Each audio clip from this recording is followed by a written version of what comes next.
এদিকে জাতীয় নাগরিক পার্টি গোলমাল পাকিয়ে জাতীয় সংসদ নির্বাচন বিলম্বিত করার চেষ্টা করছে বলে অভিযোগ করেছেন বিএনপি চেয়ারপারসনের উপদেষ্টা জয়নুল আবেদিন ফারুক। সকালে জাতীয় প্রেস ক্লাবের সামনে দেশব্যাপী নারীর প্রতি সহিংসতা, ধর্ষণ, নিপীড়নের প্রতিবাদে নাগরিক অবস্থান কর্মসূচিতে এই অভিযোগ করেন তিনি। বলেন, গণপরিষদ নয়, নিরপেক্ষ জাতীয় নির্বাচনই দেশের মানুষের আকাঙ্ক্ষা।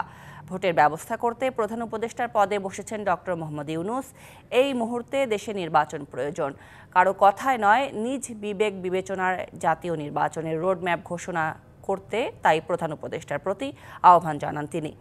আওয়ামী প্রেতাত্মারা এখনও সরকারের চারপাশে আছে, যারা নির্বাচনের নামে প্রহসন করেছে। তাদেরকে আইনের আওতায় আনা সম্ভব হয়নি, শেখ পরিবারের কাউকে গ্রেপ্তার করা হয়নি। আওয়ামী ফ্যাসিস্টদের বিচার করতে হলে দেশে জনপ্রতিনিধির সরকার প্রয়োজন বলে জানান জয়নুল আবেদিন ফারুক।